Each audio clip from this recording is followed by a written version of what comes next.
غزالی علیہ رحمہ کی تصنیفات کو دیکھ لیں، دوسرے حضرات کو دیکھ لیں، انہوں نے عقلی انداز میں بھی ان کا بھرپور رد کیا ہے۔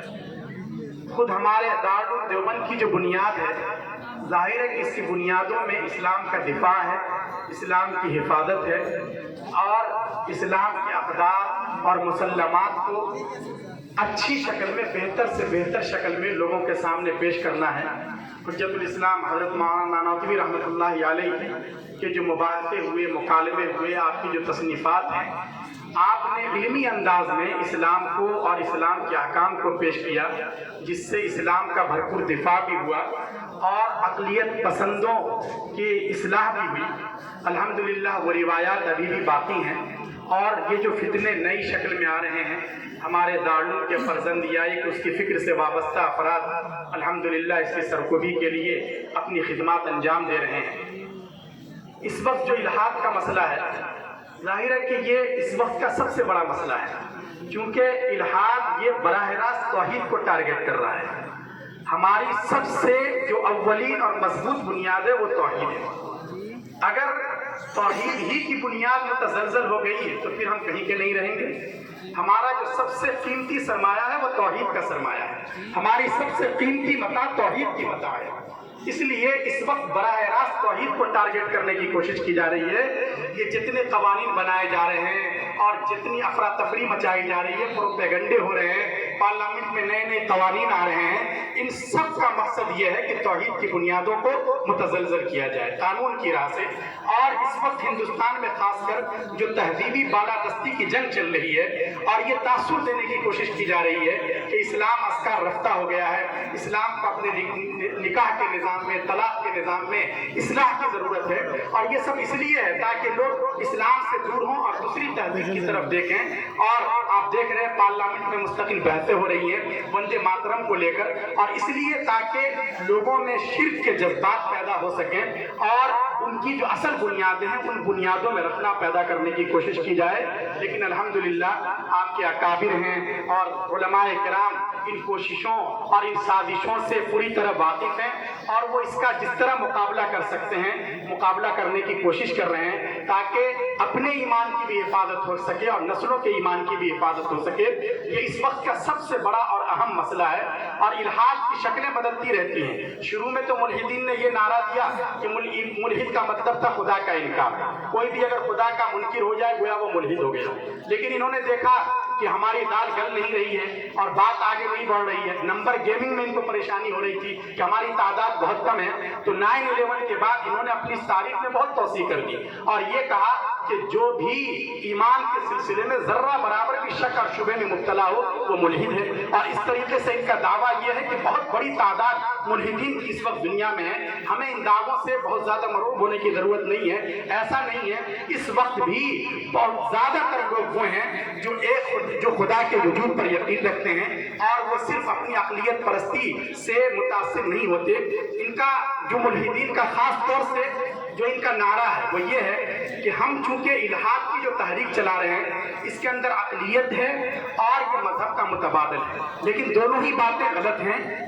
چند مفروضوں کے علاوہ ان کے پاس کچھ نہیں ہے۔ جتنے بھی ملحدین ہیں دنیا بھر کے، حضرت امام ابو حنیفہ رحمۃ اللہ علیہ کا جس ملحد اور دہریے سے مناظرہ ہوا تھا، وہاں سے لے کر کل کو ہمارے مفتی شمائل احمد صاحب نے اور مفتی یاسر صاحب وغیرہ نے جس دہریے سے یا جس ملحد سے بھی مقابلہ کیا ہے، سب کے تقریباً یکساں سوالات ہیں، اور اسی کو بدل کر نئی تعبیرات اور نئے انداز اور نئے اسالیب میں وہ اس کو پیش کرتے ہیں۔ اس لیے ضرورت اس بات کی ہے کہ خود پہلے ہم اپنے عقیدہ توحید پر مضبوطی کے ساتھ جمیں، اور ارتداد کی جو لہریں اٹھنے والی ہیں اس کے لیے ہم اپنے آپ کو ذہنی طور سے تیار کر لیں۔ ارتداد اب صرف اس اعتبار سے نہیں ہے کہ لوگوں کو مذہب سے ہی الگ کر دیا جائے، بلکہ دین کے کسی بھی مسلمات میں سے کسی مسلم کے بارے میں شک اور شبہات کے بیج اور اس کے جراثیم ذہنوں میں پیدا کر دینا، اس کے ذریعے جو ارتداد کی لہریں آ رہی ہیں اس کا مقابلہ کرنے کی ہم سب کو ضرورت ہے۔ تو ہمارے طلبہ عزیز کو بھی اس کے لیے تیاری کرنی چاہیے، اور میں خصوصیت کے ساتھ مبارکباد پیش کر رہا ہوں ہمارے مفتی شمائل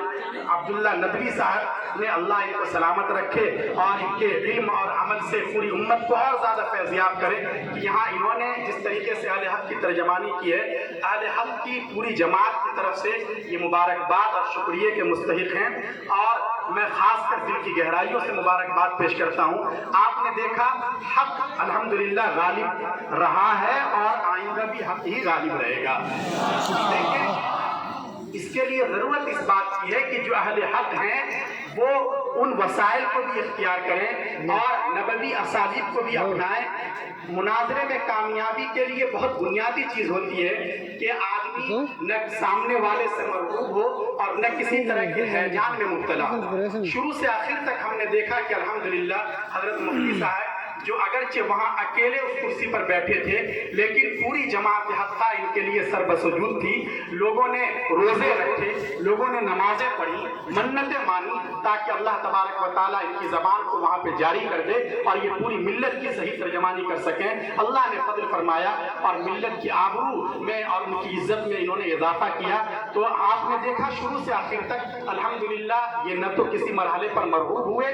یہ بہت اہم چیز ہے کہ آپ فریق مخالف سے بالکل مرغوب نہ ہو اور اس کے لیے ضروری ہے کہ آپ پہلے سے بھرپور تیاری کر کے آئیں. آپ علمی اعتبار سے بھی, عملی اعتبار سے بھی آپ کا مطالعہ بھی بہت وسیع ہو. آپ کی جو کتابیں ہیں, آپ کی جو درسیات ہیں, اس میں ماشاءاللہ اس سلسلے میں جو اصول ہیں وہ آپ کے ذہنوں میں راسخ ہوں. آپ کو اپنے آپ پر اعتماد ہو اور آپ پورے کانفیڈنس کے ساتھ وہاں بیٹھیں تو آپ کے سامنے والے سے مرغوب نہیں ہوں گے. الحمدللہ مرغوبیت کا ذرہ برابر کہیں کوئی احساس ہمیں اس طرح کا نظر نہیں آیا اور بہت ہی پورے کانفیڈنس کے ساتھ, خود اعتمادی کے ساتھ مفتی صاحب اس سے مناظرہ کرتے رہے, مباحثہ ہوتا رہا. اور اس کے علاوہ دوسری چیز یہ ہے کہ آدمی سامنے والے کی کسی بھی حرکت سے یا کسی بھی چیز سے ہیجان میں مبتلا نہ ہو. یہ بھی ہم نے دیکھا کہ بہت اہم چیز تھی کہ کسی بھی طریقے سے اشتعال دلانے کی کوشش کی جاتی ہے. خاص کر جو ہمارے طلبہ ہیں ان کو سمجھنا چاہیے, ان کے خون میں گرمی ہوتی ہے.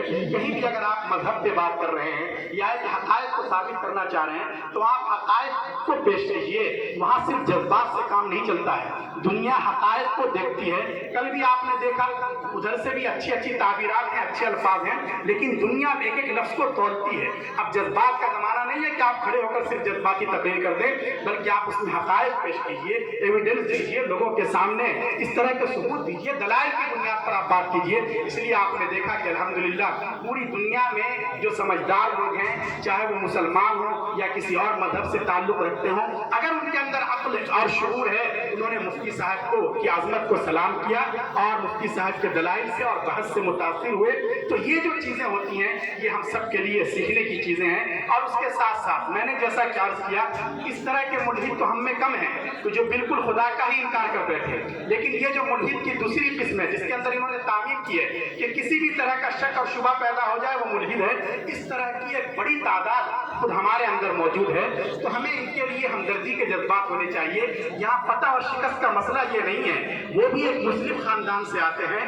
یہ ہمارے لیے رونے کی بات ہے, غور و فکر کرنے کی بات ہے کہ کہاں ہم اصل میں پھسل رہے ہیں اور کہاں ہم مار کھا رہے ہیں. کہ ہمارے مسلم سماج میں پڑھنے والا ایک نوجوان جوانی کی عمر کے بعد وہ بڑھاپے میں جا رہا ہے, اس کا پیر قبر میں لٹک رہا ہے اور اس وقت بھی وہ اپنے خدا کا اور اپنے اللہ کا انکار کر رہا ہے. یہ ہم سب کے لیے لمحہ فکریہ ہے. اس حد تک یہ نوبت پہنچ رہی ہے, اس کا ذمہ دار کون ہے؟ یاد رکھیے علماء امت ہر زمانے میں اس کے ذمہ دار رہے ہیں. اس لیے ہمیں گھر گھر توحید کا صحیح پیغام پہنچانے کی ضرورت ہے. ہمیں جاوید صاحب سے کوئی اس طرح کی کوئی الرجی نہیں ہے, وہ بھی کسی مسلم معاشرے اور سماج میں پلے اور بڑھے ہیں. ہم ان کا احترام کرتے ہیں اور ان کے سلسلے میں ہمارے دلوں میں ہمدردی کے جذبات زیادہ ہیں. کہ ایک بوڑھا آدمی وہ بغیر ایمان کے دنیا سے جائے گا, آخرت اس کی تباہ ہو رہی ہے. اس طرح کے جذبات کے ساتھ اگر آپ بات کریں گے, اپنے معاشرے میں دیکھیں گے, آپ کے وہ نوجوان جو یونیورسٹیز میں پڑھتے ہیں, کالجز میں پڑھتے ہیں, وہ جماعت میں بھی جا رہے ہیں, ان کے چہرے پر داڑھی بھی ہے, بزرگوں سے بھی ان کے تعلقات ہیں, لیکن ان کے دل اور دماغ میں اسلام کے خلاف بغاوت کے جراثیم بو دیے گئے ہیں. انہیں اپنے پرسنل لا پر اشکال ہے, انہیں ایک جو پوتے کو میراث ملتی ہے وہ سمجھ میں نہیں آ رہی ہے. قرآن کریم کی تعلیمات پر ان کو اعتراض ہے. آخر ان کی اصلاح کون کرے گا اور ان کے اس درد کا علاج کون کرے گا؟ تو اس لیے ہم سب کا بھی مطالعہ بہت وسیع ہونا چاہیے اور کل کے مباحثے سے جو ہمیں سبق مل رہے ہیں, ہمیں اس سبق کو اپنی زندگی میں اتارنے کی ضرورت ہے. یہ بہت اہم چیز ہے. دیکھیے انبیاء کے ہم وارث ہیں, علماء ورثۃ الانبیاء. تو کیا مطلب ہے, کس چیز کی وراثت ہے؟ یہ وراثت در حقیقت رسول اکرم صلی اللہ علیہ وسلم کے اندر جو تڑپ تھی اور ہدایت کی جو لگن تھی, اصل میں ہم اس وراثت, وہ جو ہمدردی اور تڑپ کا جو جذبہ ہے, وہ جذبہ ہمارے اندر وراثت میں آنا چاہیے. اور اسی فکر کے ساتھ جیسے کہ حضرت مولانا یوسف صاحب کاندھلوی رحمۃ اللہ علیہ فرمایا کرتے تھے کہ انبیاء کی طرح علماء کو بھی کام کرنا ہے اور سورج کی طرح کام کرنا ہے کہ سورج کیا کرتا ہے، کسی سے معاوضہ طلب نہیں کرتا، ہمیں کسی سے داد اور اس طرح کی کسی چیز کی اور صلے کی پرواہ اور تمنا نہیں ہونی چاہیے، پھر کام میں اخلاص نہیں رہتا اور کام آگے نہیں بڑھتا۔ دوسری بات یہ ہے کہ سورج ہمیشہ اپنے وقت پر اپنی روشنی بکھیرتا ہے، ہمیں بھی اپنے کام میں لگے رہنا ہے، دنیا چاہے کچھ کہے، سردی کا موسم ہو گرمی کا موسم ہو، اس سے ہمیں کوئی فرق نہیں پڑنا چاہیے، حالات کیسے بھی ہوں۔ اور اسی طریقے سے سورج کسی سے کوئی معاوضہ طلب نہیں کرتا، فری میں یہ کرتا ہے۔ تو ہم جو وارثین انبیاء ہیں، وما اسألکم علیہ من اجر ان اجری الا علی رب العالمین، یہ ہمارا مشن ہونا چاہیے۔ اور ہمارے دل میں اگر ایک جذبہ پیدا ہو جائے تو پھر دیکھیے اصلاح کا یہ جذبہ اگر ہم یہاں سے لے کر جائیں گے تو اپنے آس پاس کے ماحول کو دیکھیں گے، وہاں بھی بہت زیادہ اس کی ضرورت ہے۔ اس کے لیے ضروری ہے آپ کے پاس علم صحیح ہو، فکر صحیح ہو۔ ہمارے بزرگوں نے جو ہمیں نہج دیا ہے، یاد رکھیے وہی نہج مستقیم ہے، ہمیں اس سے ہٹنے کی ذرہ برابر ضرورت نہیں ہے۔ ہم اسی منہج پر قائم رہتے ہوئے دین حق کی اشاعت کا اور دفاع کا فریضہ انجام دے سکیں گے۔ تو بہرحال میں ایک بار دل کی گہرائیوں سے حضرت مفتی صاحب کو مبارکباد پیش کرتا ہوں، اور ظاہر ہے کہ یہاں جو آج ہم آئے ہیں وہ کہنے کے لیے نہیں بلکہ صرف سننے کے لیے آئے ہیں، اور بلکہ مفتی شمائل احمد صاحب کو بہت سے لوگ صرف دیکھنے کے لیے آئے ہیں۔ اللہ تبارک و تعالیٰ راتوں رات کسی کی بھی عظمت اور محبت دلوں میں بٹھا دیتے ہیں، یہ اللہ کا فضل ہوتا ہے۔ ہمارے حضرت مفتی یاسر ندیم صاحب، اللہ نے ان کو جو مقبولیت اور نافعیت عطا کی ہے، پورے علماء حق کی طرف سے، علماء دیوبند کی طرف سے خاص محاذ پر یہ فرض کفایہ کا کام انجام دے رہے ہیں، اور بہت بڑا کام ہو رہا ہے۔ آپ چونکہ بہت زیادہ ممکن ہے طلبا کوئی کی اتنی معلومات نہ ہو، لیکن جب آپ باہر کی دنیا میں جائیں گے، آپ کا جب واسطہ پڑے گا تو آپ کو معلوم ہے کتنے لوگوں کے، سینکڑوں لوگوں کی ایمان کی حفاظت کا ذریعہ بنے گے۔ ہمارا ایک طالب علم ہے جو طالب علم پوری طرح سے ملحد ہو چکا تھا، اس کے 10 ساتھی تھے، 10 ساتھیوں میں سے ایک نے تو ارتداد پر ہی اپنی زندگی گنوا دی، ایک نے خودکشی کر لی، اور کئی ایک ملحد اور مرتد ہو گئے۔ یہ بھی بالکل ارتداد کے دہانے پر تھا، لیکن اللہ نے فضل فرمایا، اس طالب علم کا رابطہ حضرت مفتی یاسر ندیم صاحب سے ہوا۔ الحمدللہ وہ طالب علم حافظ قرآن بھی بنا، اور اس وقت دارالعلوم دیوبند کا طالب علم ہے، اور اپنے اکابر بزرگوں اور پہلے جو افکار اور نظریات ہیں، خاص کر الحاد کے خلاف جو کتابیں، اس کا معتدل مطالعہ اس نے کر رکھا ہے، اور اس طرح لوگوں کی ہدایت کا ذریعہ بن رہا ہے۔ یہ تو میں ایک کی مثال دے رہا ہوں، اس طرح نہ جانے سینکڑوں لوگ ہیں، درجنوں لوگ ہیں جن کے ایمان کے لیے بندھن کا کام ہمارے حضرت مفتی یاسر ندیم صاحب انجام دے رہے ہیں۔ اس لیے سب کی طرف سے میں شکریہ ادا کرتا ہوں، یہ فرض کفایہ ادا کر رہے ہیں، اور یہ اس لیے بھی ہے تاکہ آپ اس سے یہ سمجھیں کہ اگر آپ کے اندر بھی نافعیت ہوگی تو قوم آپ کی عظمت کو سلام کرے گی۔ یہاں پھر کچھ نہیں دیکھا جاتا، کسب کمال کی عزیز جہاں شبی، آپ اپنے اندر کمال پیدا کیجیے، گر پیدا کیجیے۔ آج بھی قدردانوں کی کمی نہیں ہے، قوم نے آپ کے لیے دیدہ و دل فرش راہ کر رکھا ہے۔ آپ باہر جائیے، لوگ آپ کی عظمت کو سلام کریں گے، لیکن ضرورت اس بات کی ہے کہ آپ کے اندر کمال ہو۔ پھر لوگ یہ نہیں دیکھیں گے کہ آپ کی وطنی نسبت کیا ہے، آپ کا چہرہ وہ گورا ہے یا کالا ہے، آپ نے لباس کیسا پہن رکھا ہے، لوگ آپ کی صلاحیتوں کی قدر کریں گے۔ تو اس لیے اپنے اندر صلاحیت پیدا کیجیے، اپنی ذمہ داریوں کو سمجھیے، اور لوگوں کی آخرت کو بچانے اور بنانے کی فکر کو اپنی زندگی کا مشن بنا لیجیے۔ انشاءاللہ آپ بھی انمول ہو جائیں گے، اور آپ کے ذریعے اللہ تبارک و تعالیٰ قوموں کی ہدایت کا فیصلہ کریں گے۔ میں نے شاید دیر تک سما خراشی کر دی، میں اس کے لیے معذرت چاہتا ہوں۔ ہمارے طلبہ بھی بہت ناراض ہو رہے ہوں گے کہ ہم جن شخصیات کو سننے آئے ہیں ان کی راہ میں آر بن رہا ہوں، حائل ہو رہا ہوں، لیکن ایک بار پھر میں دل کی گہرائیوں سے مبارکباد پیش کرتا ہوں۔ اور ہم تو کیا پیش کر سکتے ہیں؟ پھر ہنگامہ شروع کر دیا، خاموش۔ ہم تو کیا پیش کر سکتے ہیں؟ دیکھیے یہ جو کام ہے اس پر تو بس وہی ہے، اللہ تبارک و تعالیٰ ہی اجر دیں گے، اور اللہ تبارک و تعالیٰ، اور اس کے لیے بہت دعاؤں کی بھی ضرورت ہے۔ ابھی چونکہ اس طریقے سے یعنی اس طرح مجمع عام میں دیکھیے ہندوستان میں ماحول بدل رہا ہے، ماحول اس لیے ہم یہاں مسلمانوں کے مستقبل سے بالکل نا امید نہیں ہے۔ ہندوستان میں بھی امن اور انصاف کا بول بالا ہوگا۔ مغربی دنیا میں جتنا اسلام کے خلاف پروپیگنڈا ہوا، اس کا نتیجہ ہم نے دیکھا، اسی تیزی کے ساتھ لوگ اسلام کے قریب آئے، انہوں نے اسلام کو پڑھا ہے۔ ہندوستان میں بھی اسی طرح کا ماحول بنانے کی کوشش کی جا رہی ہے، اسلام کے عقیدہ توحید پر وار کیا جا رہا ہے، عقیدہ رسالت پر وار کیا جا رہا ہے۔ تو اب پڑھا لکھا طبقہ جو